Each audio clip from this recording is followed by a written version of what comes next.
तो और क्या साइकोलॉजिकल प्रॉब्लम्स आ सकती है? एक चीज है जो बहुत हेवी इमोशन है, हुँ, जिसे हम कहते हैं गिल्ट।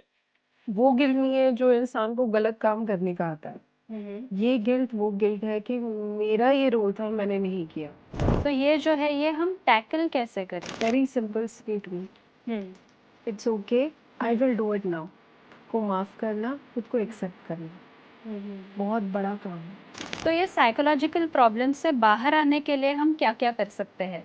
माइंड और बॉडी दोस्त होते हैं, hmm, hmm, so they are very best buddies. तो जब मैं हुँ, कहती हूँ कि जब आप मेंटली अपसेट हो, हुँ। तो आप फिजिकल एक्टिविटी में अपने आप को इन्वॉल्व करिए। तो और इसमें ऐड करूँगी जैसे physical activity, right. Hobbies, went out and self care. Yes. ये 4 चीज़ें जो है ये इम्पोर्टेंट बहुत है। इम्पोर्टेंट है। हेलो, मैं डॉक्टर प्रेरणा बेरी और आज हम बात करेंगे वर्किंग वुमेन के मानसिक स्वास्थ्य के बारे में। आज हमारे साथ है डॉक्टर आराधना श्रीवास्तव, जो होम्योपैथ डॉक्टर है, मास्टर्स इन क्लिनिकल साइकोलॉजी, जिनका 20 प्लस इयर्स का एक्सपीरियंस है और जो एज अ काउंसलर काम करती है। तो welcome doctor Aradhana on this special podcast of women health. तो आप मुझे ये बताइए, क्या हर एक वर्किंग विमेन को साइकोलॉजिकल प्रॉब्लम होती है क्या? अगर हाँ कहूँगी तो गलत नहीं होगा, ओके। बिकॉज हम रोजमर्रा की जिंदगी में ही देख लें तो कुछ ना कुछ ऐसा घटता है हम्म, जिसकी वजह से हम डेली लाइफ में ही कुछ ना कुछ प्रॉब्लम्स फेस करते हैं। हम्म, अब बात अलग ये हो सकती है कि आप उसको नज़रअंदाज कर दें या आप उसको इम्पोर्टेंट ना समझें, हम्म, या ये भी हो सकता है कि आपकी कोपिंग मैकेनिज्म इतनी अच्छी है कि you can meet the challenges. तो ओके। एहसास नहीं होता, हम्म, पर कम ज़्यादा सभी को होता है। ओके, यानी साइकोलॉजिकल प्रॉब्लम्स कुछ ना कुछ होती है, हम्म, लेकिन वो समझ में नहीं आती है। राइट। ओके। तो ये साइकोलॉजिकल प्रॉब्लम्स हम आइडेंटिफाई कैसे कर सकते हैं, या फिर ये क्या-क्या प्रॉब्लम्स होती है? आपसे अगर मैं पूछूं आपको डर लगता है क्या, तो आपका जवाब क्या होगा? हाँ, कभी-कभी लगता है। राइट। हाँ, कभी कभी लगना ठीक लगता है, हमें लगता है इट इज नॉर्मल। क्या? तो जो भी चीज हमारे अंदर नॉर्मल कैपेसिटी में रहती है हुँ, उसको हम प्रॉब्लम नहीं कहते। हुँ, हुँ, और जो हमारे प्रॉब्लम के डेफिनेशन कब बनता है कि जब कोई चीज हमसे संभलती नहीं है। हुँ, हुँ, तो यस। जैसे डर लग रहा है, हुँ, लेकिन वो हर छोटी बात के लिए लगना शुरू हो जाए। हाँ, हाँ, छोटा सा, फ्रीक्वेंसी बढ़ हाँ, गई है यानी, हाँ। छोटा प्रेजेंटेशन है उसके लिए डर लग रहा है, बच्चा घर आएगा कि नहीं डर लग रहा है, पति ऑफिस में क्या कर रहा है पता नहीं उसका क्या हो रहा है, उसके लिए भी डर लग रहा है। हुँ, तो हुँ, ये नॉर्मल लिमिट्स के बाहर की बात हो जाती ओके। है। हुँ, हुँ, तो तब हम इसको प्रॉब्लम कहते हैं। हुँ, हुँ, तो प्रॉब्लम को समझना भी, एक आपको समझना होगा कि प्रॉब्लम हम किसे कहें। तो राइट, अगर एक ओकेजन है, एक एक्सपीरियंस है, तो उसको हम प्रॉब्लम नहीं कहते, उसको राइट। हम क्या कहेंगे, एपिसोड कहेंगे। हुँ, जैसे हुँ, आप एक सीरियल देखते हो, उसमें का एक एपिसोड आपने देखा, सीरियल हुँ, नहीं अच्छी लगी, नहीं देखा। राइट। तो अगर कोई एक चीज एपिसोड में हो रही है तो हुँ, उसको प्रॉब्लम में नहीं कहा जाता, बट हुँ, अगर हुँ, वो रेपिटेटिव हो रही है हुँ, हुँ, और उसका इम्पैक्ट आपके नॉर्मल लाइफ को अफेक्ट कर रहा है, हुँ, तो हुँ, उसे हम प्रॉब्लम कहते हैं। Okay, right. ये बहुत ही अच्छा एक्सप्लेनेशन आपने दिया कि हम कोई प्रॉब्लम साइकोलॉजिकल प्रॉब्लम है या नहीं, ये आइडेंटिफाई कैसे कर सकते राइट। हैं। यस। राइट। तो ये जो psychological problems specially in working womens, ये क्या-क्या हो सकती है? अगर टेक्निकल टीम मतलब टर्म्स में कहूंगी ना, तो बहुत लंबी लिस्ट है, हुँ, और हुँ, लंबी चौड़ी लिस्ट है। राइट। वो लंबी चौड़ी लिस्ट हम सुनते भी हैं, और कई बार बहुत सारी सिस्टर्स ने, या आई मीन माय फ्रेंड्स, या हु आर इवन लिसनिंग, उन्होंने गूगल भी किया होगा। हुँ, पर right from depression to paranoia to phobias and many things to add up hmm, there, hmm, all that doesn't happen regularly. Hmm, hmm, तो हमें क्या समझना है वो जरूरी है ओके। कि ये सब अगर हम पढ़ेंगे हुँ, तो क्या हम अपना डर और बढ़ा रहे हैं कि हुँ, हुँ, ये हमारे प्रॉब्लम का कोई सोल्यूशन दे रहा है हमें। हुँ, हुँ, तो अगर आपने एंजाइटी एक्सपीरियंस भी किया है कि हुँ, आपको सपोज कोई प्रेजेंटेशन देना है, आपको घबराहट हो रही है, हुँ, तो वो उसका एक पैरामीटर है ना। हुँ, जैसे हाँ, आपको बुखार आता है, टेम्परेचर लेने के लिए क्या करते हो? थर्मोमीटर से मेजर हम्म, करोगे, तो जब आप थर्मोमीटर से मेजर करोगे तो जितना डिग्री का टेम्परेचर हो उतने डिग्री का आपको मेडिसिन चाहिए, या बहुत हाई डिग्री का मेडिसिन नहीं चाहिए आपको। Similarly in psychological problems you need to understand कि कहाँ प्रॉब्लम है और कितनी प्रॉब्लम है, राइट? तो आपको क्या अफेक्ट कर रहा है लाइफ में, वो जानना ज्यादा जरूरी होता है, और क्या चीज कितनी अफेक्ट कर रही है। तो जैसे मैंने आपको पहले भी बताया कि आपकी लाइफ कितनी अफेक्ट हुई है उस बात से, वो बहुत जरूरी है जानना, और उसके बाद सोल्यूशन अपने आप ही it is like evident and you can work on it. Those are very simple solutions. तो ऐसा कोई रॉकेट साइंस नहीं है कि बहुत ज्यादा कुछ थेरेपी लेने की जरूरत है। पहले ही आप ओवर एस्टिमेट चीजें ना करके उसको ऐसे समझो कि okay let me address it, पहले मैं समझू तो सही क्या है, राइट। और उसके बाद सोल्यूशन अपने आप ही आपके सामने है। ओके, लेकिन क्या हम ये कुछ कैटेगराइज कर सकते हैं क्या, कि जैसे ये साइकोलॉजिकल प्रॉब्लम्स वर्किंग वुमेन्स में आ सकती है या फिर होती है और जो वो समझ नहीं पाती?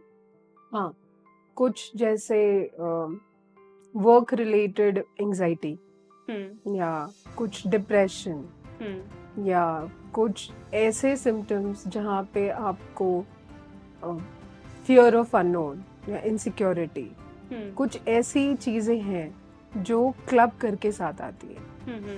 तो ऐसा नहीं कहूँगी कि डिप्रेशन आएगा तो सिर्फ डिप्रेशन आएगा, हो सकता है उसके साथ फोबिया इन्वॉल्व हो और वो क्लब करके आया हो आपके सामने एज अ प्रेजेंटेशन, या आपके पास सिर्फ एंजाइटी का प्रेजेंटेशन हो, और एंजाइटी में बहुत सारी टाइप्स है। या फिर आपको कोई पर्सनालिटी डिसऑर्डर हो। Personality disorder I would not say, because for that you require clinical diagnosis and go in depth, but आप डेली आप खुद को कैसे ऑब्जर्व करोगे वो बहुत मायने रखता है। तो आपको खुद को कैसे पता चलेगा, जब आप खुद के चैलेंजेस ऑब्जर्व करते हो कि भाई मुझे डेली रूटीन करने में दिक्कत आ रही है, मुझे मेरा खुद को संभालने में दिक्कत आ रही है, I am trying to over analyse myself too much, OCD जैसे सिम्टम्स दिखना कॉमन हो जाता है। तो these are the things where you get to understand कि हाँ जरूर कुछ दिक्कत है। और कुछ इसको हार्मोन से रिलेट कर देते हैं, like since you are having your periods, so many people try and relate to it, I am going through hormonal changes. इसको समझना जरूरी है।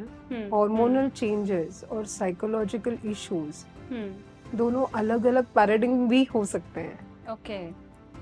तो जो सिम्टम्स आपको, मेंटल सिम्टम्स आपको हार्मोन्स की वजह से दिखेंगे, वो आपको साइकोलॉजिकल एस्पेक्ट में भी दिखेंगे।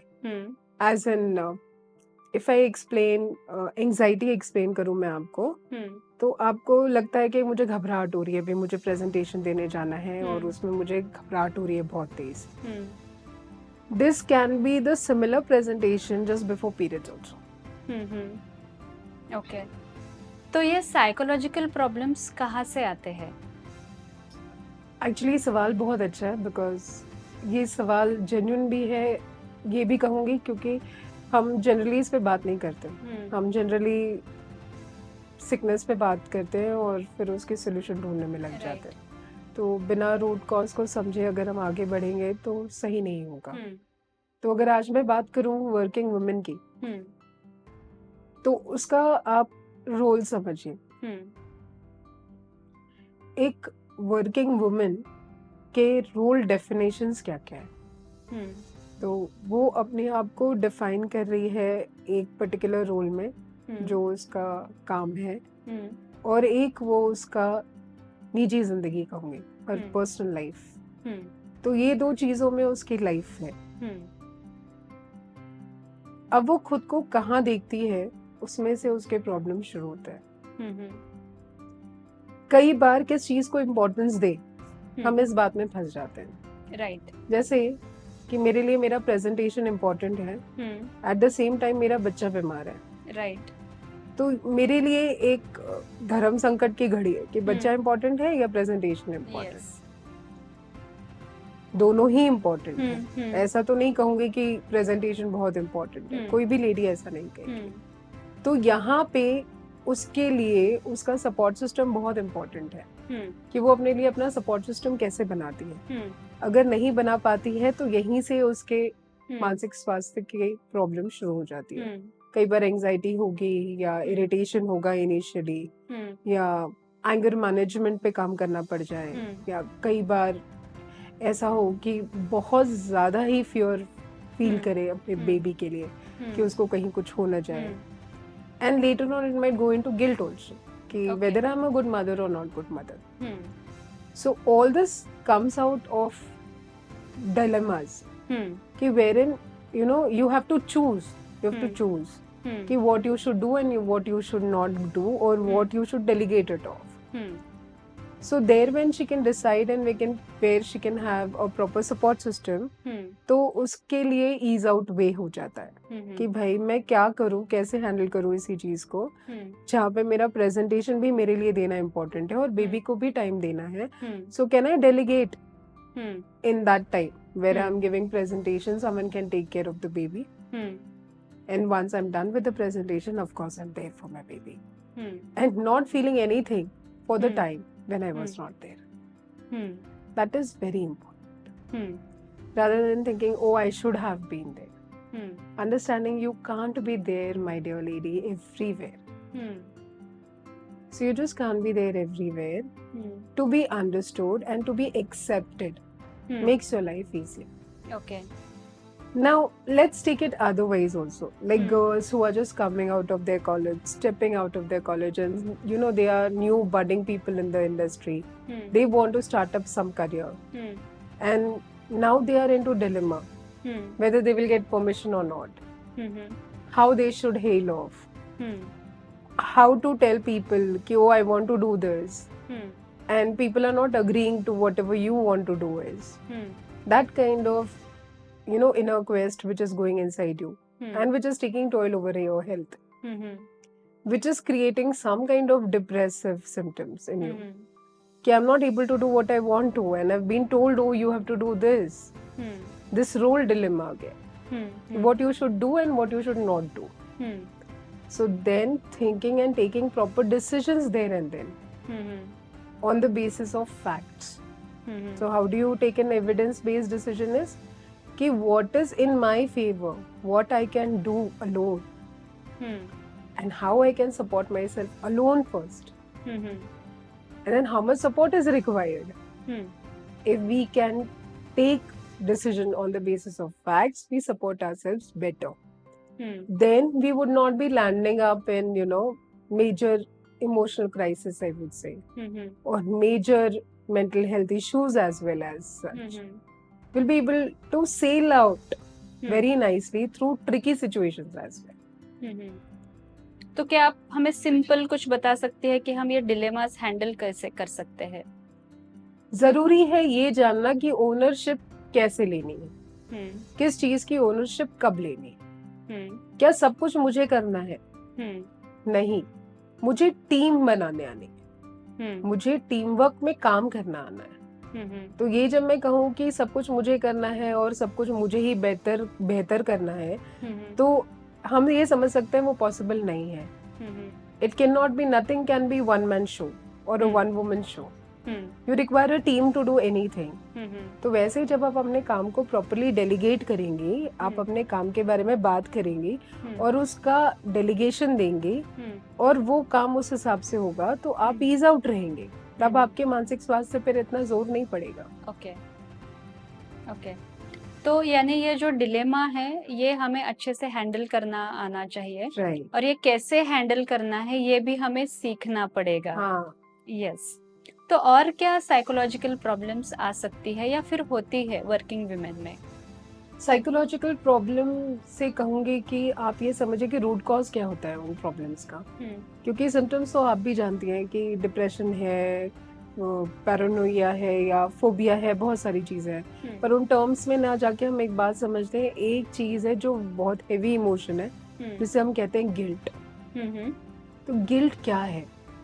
ये गिल्ट वो गिल्ट नहीं है जो इंसान को गलत काम करने का आता है. ये गिल्ट वो गिल्ट है कि मेरा ये रोल था, मैंने नहीं किया. ओके.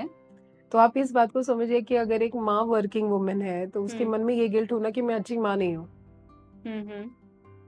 एक अगर बीवी है तो उसका ये है कि मैं अपने पति को टाइम नहीं दे पा रही हूँ, अगर वो बहुत ज्यादा अच्छी वर्किंग वुमन है, मतलब इन अ वे व्हेन आई से अच्छी इज कि शी इज वेरी फेमस और she is very uproaring working woman way she is not able to give time to her family for some reasons, तो वहां पे वो गिल्ट आता है कि यार मैं औरत होने का रोल नहीं निभा पा रही हूँ। तो वो जब जेंडर से अपने आइडेंटिफाई करती है ना तो उसके अंदर ये गिल्ट बहुत ज्यादा आता है। तो इसीलिए खुद को पहले इंसान समझना जरूरी है।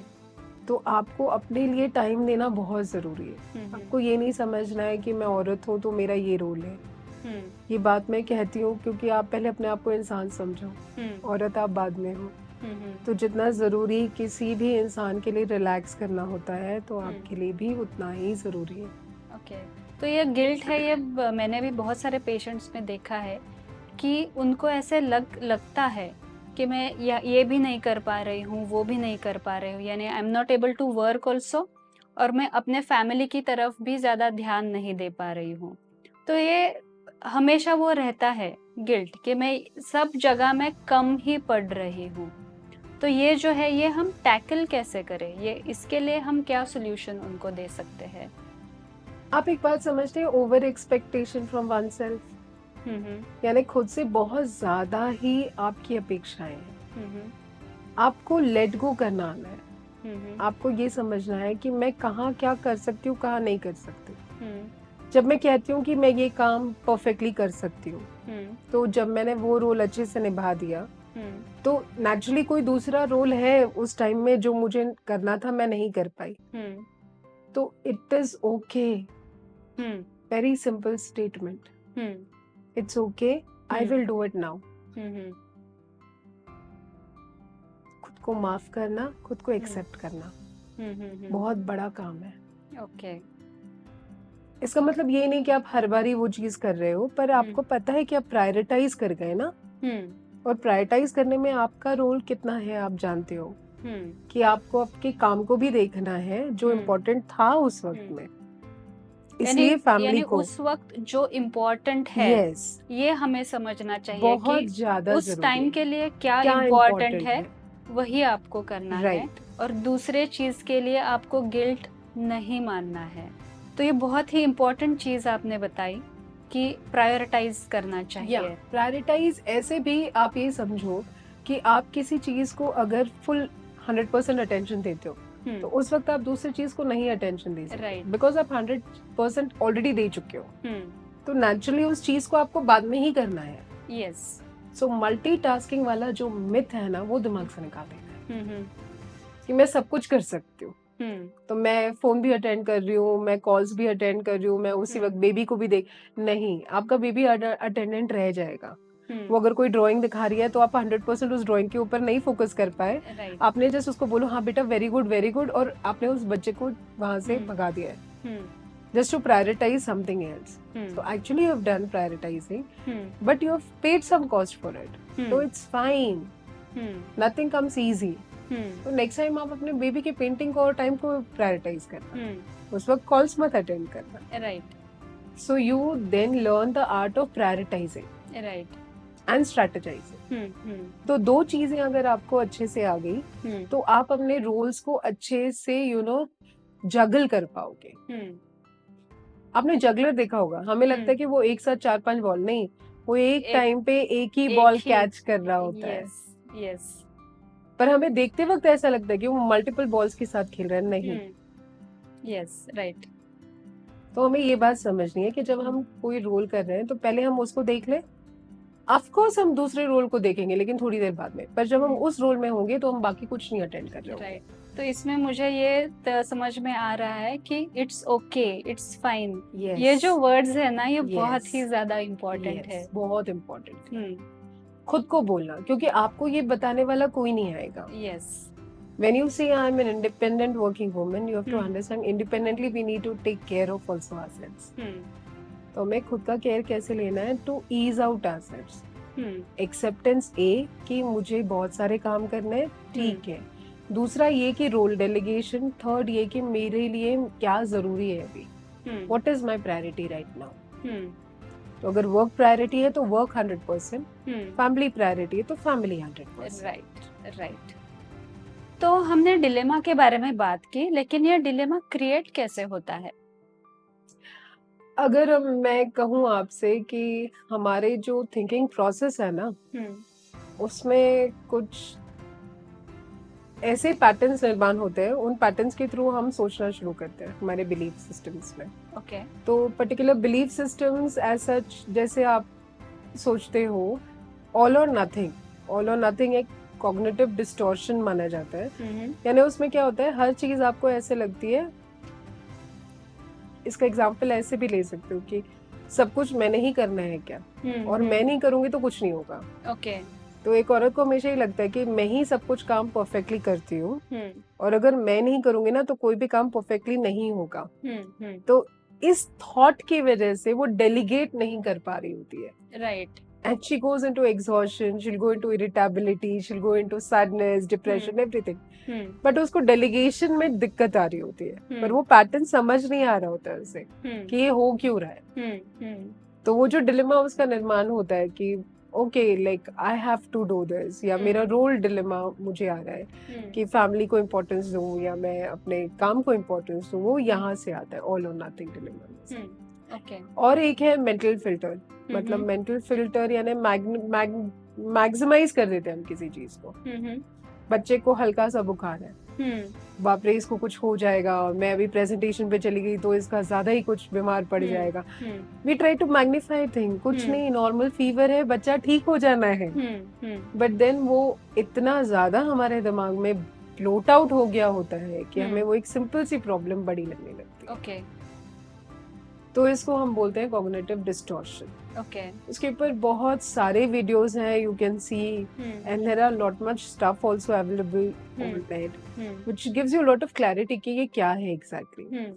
एक है मैजिकल थिंकिंग, कुछ नहीं करने से कभी कुछ हुआ है नहीं, लेकिन हम औरतें कई बार ऐसे सोचे कुछ हो जाए और सब कुछ ठीक हो जाए। पर ऐसा होता नहीं है। आपके बिना कुछ किए कुछ ठीक नहीं होने वाला। तो जैसे हम हस्बैंड से बात करना तो चाहते हैं, जब हम काम डिवाइड करना चाहते हैं, पर हम बात नहीं भी करना चाहते हैं, तो खुद क्यों नहीं समझता है। राइट। तो खुद कोई कुछ नहीं समझता। We have to understand it कि we need to talk it out. तो how powerful the communication is and how good the communication is will decide how good your mental health is. Okay. तो ये बहुत ही interesting था actually. तो ये अभी आपने जो तीनों जो चीजें बताई, तो ये क्या नेचुरली फीमेल्स में होती है, क्या महिलाओं में ये नेचुरली होती है, या क्या बोल सकती है आप? एक्चुअली मैं कहूंगी ये नेचुरली महिला और पुरुष की बात ही नहीं है, ये जनरली आपको दिख सकता है। ओके। ये कॉग्निटिव डिस्टॉर्शंस इतने कॉमन है कि किसी में भी दिख सकता है, एक छोटे से बच्चे में भी दिख सकता है।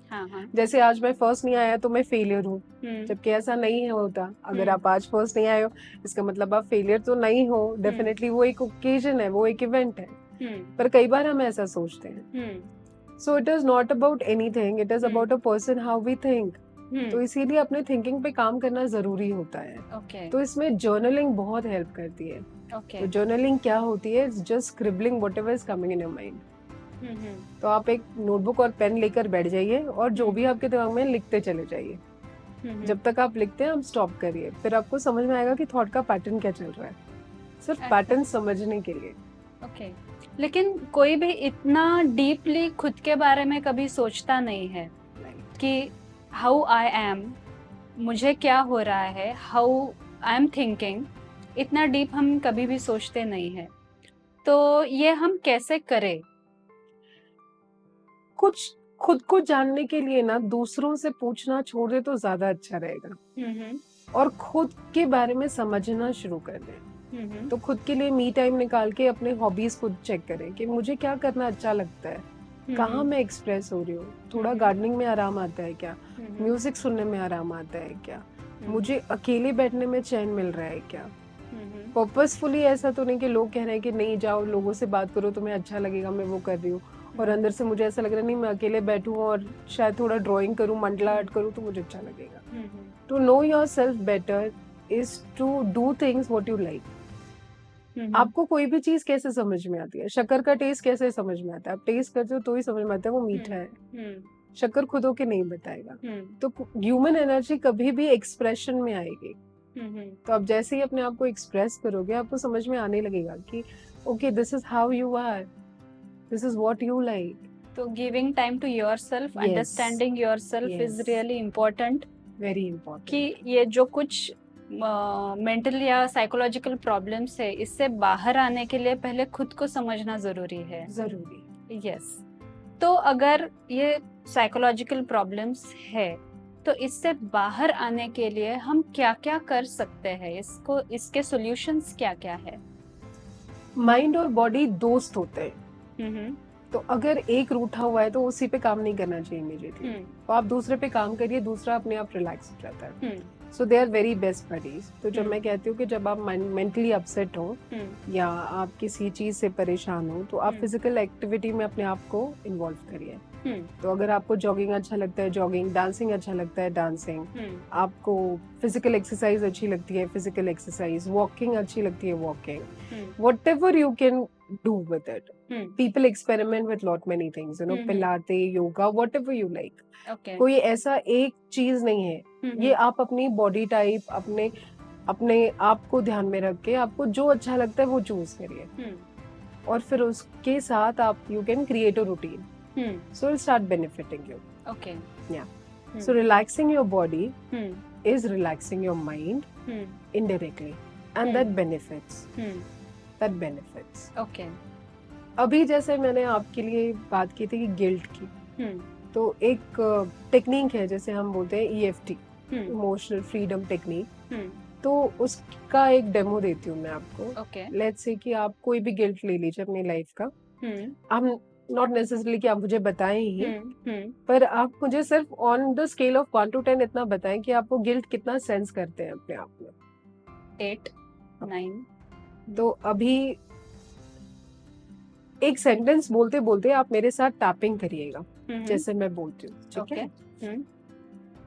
Tap on the centre and से, in spite of this guilt, in spite of this guilt, I accept myself, I accept myself unconditionally. unconditionally.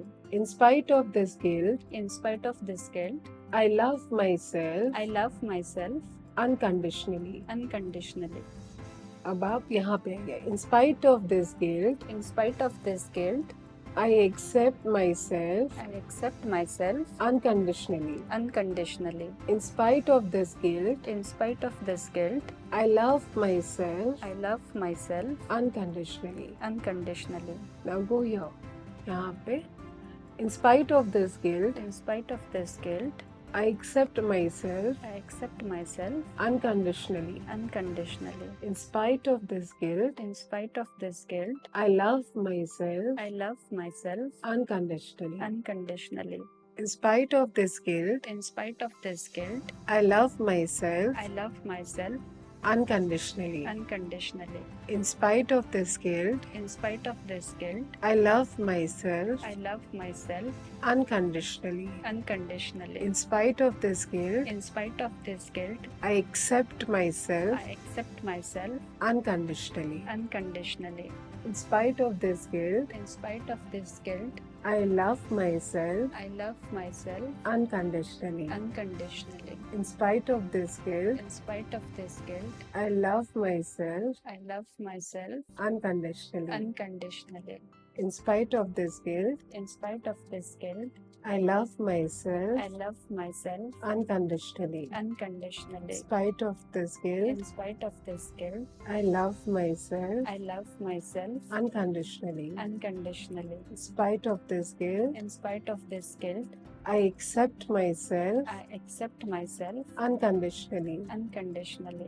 In spite of this guilt, In spite of this guilt, I love myself I love myself unconditionally. unconditionally. In spite of this guilt, In spite of this I guilt, accept myself I accept myself unconditionally. unconditionally. Now these 2 points Hmm. on your hand, you have to just cross and Okay. say the same thing. I accept myself I accept myself in spite of this guilt in spite of this guilt unconditionally. unconditionally.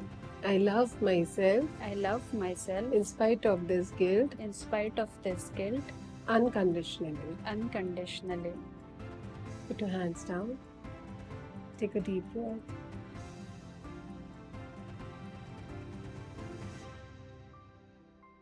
Slowly. Relax लग रहा है. अगर मैं अभी पूछूं कि आपका guilt जो पहले 8 या 7 आप बता रहे थे ऑन द स्केल ऑफ 10, अभी कितना महसूस हो रहा है? हाँ, कम तो डेफिनेटली हो रहा है because I am feeling very relaxed. This is the power of emotional freedom technique. तो जब भी आप अकेले हो, ओवरवेल्म फील करते हैं, कभी भी जब इमोशनल टर्मोइल होता है ना, एक बात याद रखना कि वो अचानक से नहीं होता. It is like a slow storm. तो पहले आपको ओवरवेलमिंगनेस फील होती है, फिर आपको अलग अलग डायमेंशन के इमोशनल सेटअप्स दिखने लगते हैं. तो पहले ओवरवेलमिंग लगेगा, ऐसा लगेगा बहुत घबराहट हो रही है. Suddenly you might go into sadness या फिर इरिटेबिलिटी या फिर फियर. वो बात के सिम्टम्स हैं. तो अगर आप उसी स्टेज पे ये कर पाती हैं, उतना टाइम है आपके पास, so this gives you release. Again, drinking water is again a very good technique of releasing yourself. आपको कुछ नहीं मिल रहा, कुछ नहीं है आपके पास, एक छोटा खड़ी शक्कर और any chocolate to munch on and 1 glass of water is good to go. So that helps you fight back because naturally glucose will help you release those stressed emotions, hormones easily, and they will help amygdala to relax.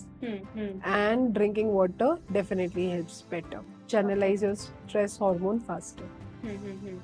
तो ये आपको बहुत help करेगा. Okay. Journaling, art work, ये सब आपकी मदद करता है बिकॉज वो आपको स्लो डाउन करता है. एक बात याद रखना, कभी भी गाड़ी बहुत तेज जब आप चलाते हो, अचानक ब्रेक मारते हो तो क्या होता है, झटका ही लगेगा आपको. सेम थिंग आपके इमोशनल वेलबींग के साथ है कि आप बहुत तेज गाड़ी चला रहे होते हो, सडनली कुछ कुछ हो रहा होता है आपकी लाइफ में और आप चाहते हो अचानक से ये सब ठीक हो जाए, नहीं होगा. Right. You have to slow down. तो जो भी आप टेक्निक यूज करो, आप देखो कि आप अपने आप को स्लो डाउन कैसे कर सकते हो. आर्ट वर्क आपको स्लो डाउन कर देगा. आपको मीडिया इतना स्लो डाउन नहीं करेगा बिकॉज वो आपको सर्जेस दे रहा है. एड्रेनालिन सर्ज दे रहा है वो आपको, तो वो आपको स्लो डाउन नहीं करता. तो फोकस भी चेंज हो जाता है हमारा definitely when you are into right. तो जब आपका फोकस चेंज होगा, आप अपने आप को स्लो डाउन कर पाओगे, तो आप बहुत बेनिफिटेड फील करोगे. बच्चों के साथ खेलना, right, you know, talking to children around, being with people who are not connected with your work or your dimension, even talking to a stranger for that matter, will relax you. वो आदमी आपको जानता नहीं ना, तो कुछ नहीं जानता है आपके बारे में. So just a normal conversation, you know, to carry on with helps you much better. Okay. So these are all techniques in gardening or doing your hobby work. For that matter, even bathroom singing helps. So whatever relaxes you, know, actually will really take care of you better. Right. यानी एक कुछ ना कुछ physical activity तो हमें daily करनी है और कुछ हॉबी जो है वो हमें डेफिनेटली फॉलो करनी चाहिए. तो ये थोड़ा सा बैलेंस रहने के लिए डेफिनेटली मदद करेगा. यस. एंड वेंटिंग, और कितना वेंटिंग, मतलब जब आप अपने स्ट्रेस के बारे में बात कर रहे होते हो ना, आप कैरिड अवे हो जाते हो. कई बार आप मल्टीपल लोगों से सेम टॉपिक पे बात कर रहे होते हो. तो आपको वेंटिंग के लिए ना, आप ये सोचना कि मैंने ना सिर्फ 4 कॉर्नर्स बनाए, मतलब मेरे वेंटिंग के ये 4 लोग हैं, इनके सिवा मुझे और किसी से इस टॉपिक पे बात नहीं करनी. सो तो आपका स्ट्रेस ज्यादा बढ़ेगा नहीं. वेंट करो, पर एक बार ना, 2 बार ठीक है, 4 बार 5 बार आप वेंट करते तो वेंट नहीं कर रहे हो आप, यू आर प्यूकिंग. वो हैबिट हो जाएगी आपकी. ये भी इम्पोर्टेंट पॉइंट है, बहुत ही इम्पोर्टेंट पॉइंट है. Yes. तो वेंटिंग एक बार होनी चाहिए, उसके बाद टेकिंग केयर होना चाहिए. क्योंकि वेंट करके अगर सेटिस्फेक्शन नहीं मिल रहा, मतलब बॉडी बहुत ज्यादा डिस्ट्रेस में, मतलब पहले अपने आप को आप रिलैक्स करना शुरू करो, क्योंकि कितना भी वेंट करोगे आपको आराम नहीं आएगा. आप कई लोगों को बोलते हुए सुनोगे, यार मैंने बात करके देख लिया, थेरेपिस्ट से भी मिलके देख लिया, कुछ आराम नहीं आ रहा, बिकॉज वेंटिंग ही हो रही है, चैनलाइजेशन नहीं हो रहा. राइट. तो और इसमें ऐड करूंगी जैसे physical activity, right, hobbies, went out and self care. Yes, ये 4 चीजें जो है ये इम्पोर्टेंट है. यस. और ये ऑर्डर अलग अलग भी हो सकता है, जैसे आपने जो ऑर्डर मेंशन किया वो भी हो सकता है, और आप इसको अलग तरीके से भी ले सकते हो। आप पहले अपने आप को रिलैक्स कर लो, बाद में वेंट करो, इवन दैट इज ओके। जरूरी नहीं है कि पहले वेंटिंग हो और उसके बाद ही आप सेल्फ केयर करो। You can start taking care of yourself and then indulging into few good things and then you can talk it out. That's fine. ये बहुत ही अच्छा डिस्कशन रहा आज हमारा कि अबाउट वर्किंग वुमेन के मानसिक स्वास्थ्य के बारे में, उनको क्या क्या करना चाहिए, क्या क्या प्रॉब्लम्स आती है और उसके सोल्यूशन के बारे में। तो ये डेफिनेटली उनको बहुत ही अच्छा गाइडेंस मिलेगा और एक अलग थिंकिंग उनको मिलेगी कि हमें खुद के बारे में कैसे सोचना चाहिए। यस, तो आप क्या टेक अवे मैसेज दे सकती है आज? पहले अपने आप को इंसान समझें, इट्स ओके कहना सीखें। यस। दूसरा, आप अपने आप को, अपने कामों को प्रायोरिटाइज करें। सब काम एक साथ नहीं होंगे, ये आप समझ गई हैं इस डिस्कशन के दौरान। और दूसरा, अपना ख्याल रखें। ख्याल रखने के हमने बहुत सारे आपको अच्छे तरीके बताए हैं, उन्हें शामिल करें और फिर आप ही बताएं आपको कैसा लग रहा है। Yes, thank you. Thank you.